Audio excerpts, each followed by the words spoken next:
Contoh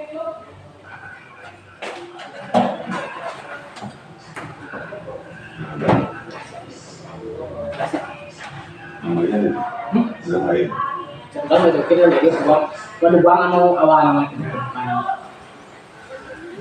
Assalamualaikum Pak. Waalaikumsalam. Bagaimana kabarnya hari ini? Alhamdulillah baik. Terima kasih Bapak sudah meluangkan waktu untuk saya wawancarai. Nah, tujuan saya mewawancari Bapak yaitu melakukan analisis atas penerapan proses pengambilan keputusan berdasarkan pengetahuan yang telah saya pelajari tentang berbagai paradigma, prinsip pengambilan keputusan dan pengujian. Nah, selama ini Bapak sebagai kepala sekolah tentu banyak sekali kasus-kasus yang telah diselesaikan atau diputuskan. Biasanya kasus itu ada yang disebut dengan dilema etika atau baik lawan baik, kemudian ada juga rujukan moral atau baik lawan buruk. Nah, izinkan saya akan bertanya kepada Bapak. Yang pertama, selama ini bagaimana Bapak dapat mengidentifikasi kasus-kasus yang merupakan dilema etika atau rujukan moral? Terima kasih kepada Bapak Sekenandar yang telah berbincang-bincang atau memberikan untuk menjawab yang masalah-masalah tentang etika. Saya melihat bahwa kasus dilema itu dilema etika benar-benar melawan. Nah, di mana itu merupakan situasi yang terjadi ketika harus memilih dan memutuskan antara dua pilihan. Yang kedua pilihan itu benar secara moral, tetapi bertentangan. Sedangkan rujukan moral benar-benar salah, yaitu situasi atau keadaan ketika harus mengambil keputusan antara benar dan salah. Ya, terima kasih. Jadi Bapak itu untuk mengidentifikasi itu dengan melihat kasus itu sendiri ya.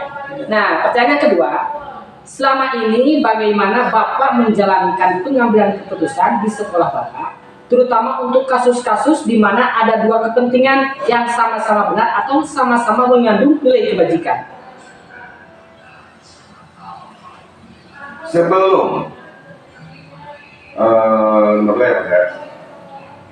keputusan diambil dalam kasus dilema etika, terlebih dahulu kita melakukan mengumpulkan fakta yang terjadi.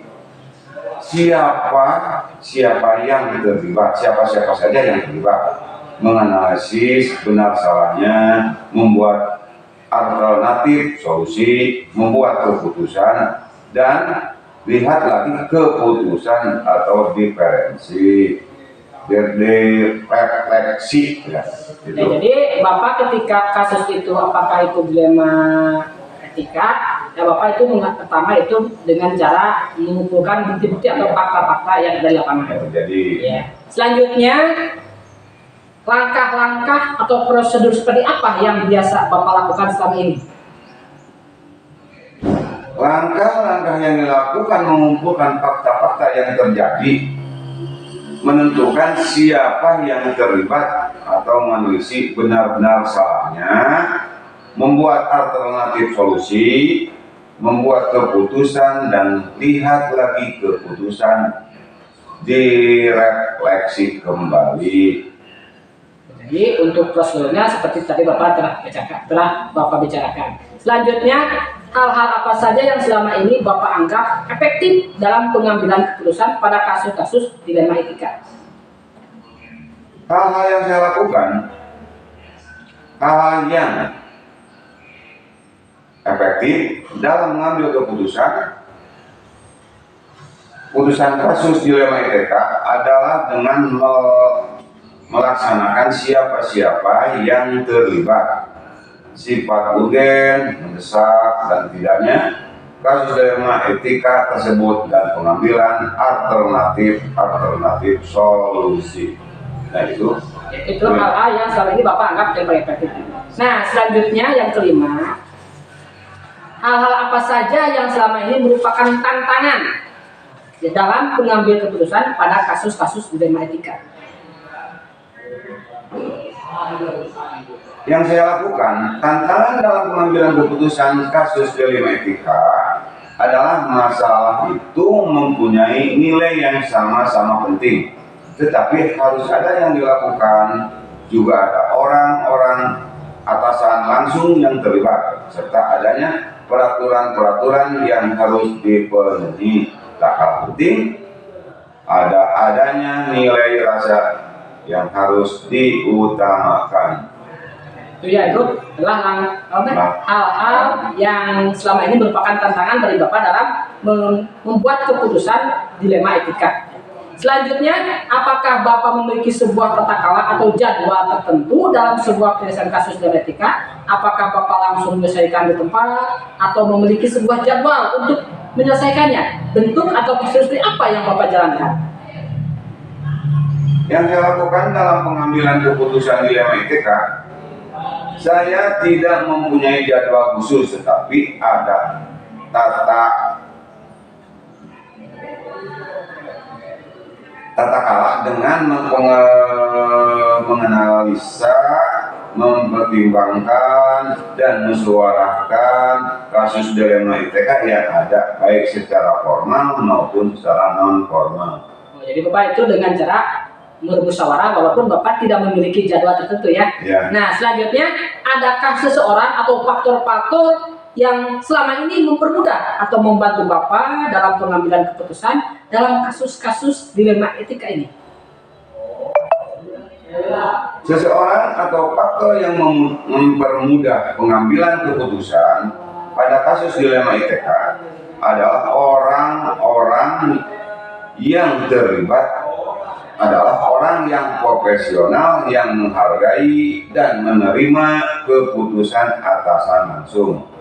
Cuma itu jawabannya. Oh, jadi itu yang Bapak lakukan itu dengan ada orang atau yang profesional ya. Yang terakhir Pak, dari semua hal yang telah disampaikan tadi, pembelajaran apa yang dapat Bapak petik dari pengalaman Bapak dalam pengambilan keputusan dilema etika itu?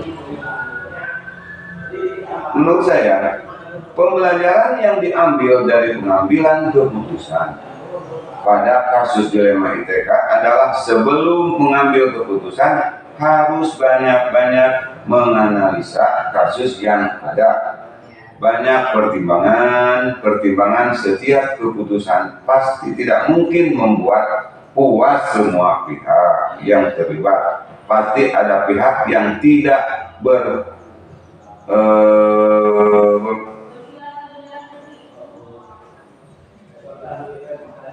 tidak puas atau tidak semua yang terlihat pada pengambilan keputusan, tidak bahasanya tidak ini, tidak ada angan-angan, masih banyak angan-angan yang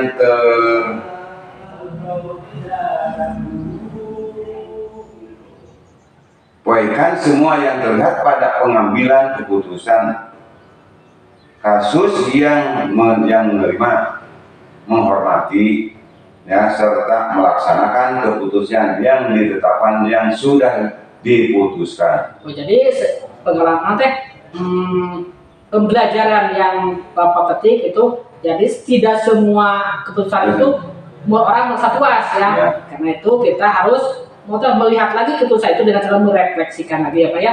Nah, terima kasih Bapak telah memberikan jawaban dan memberikan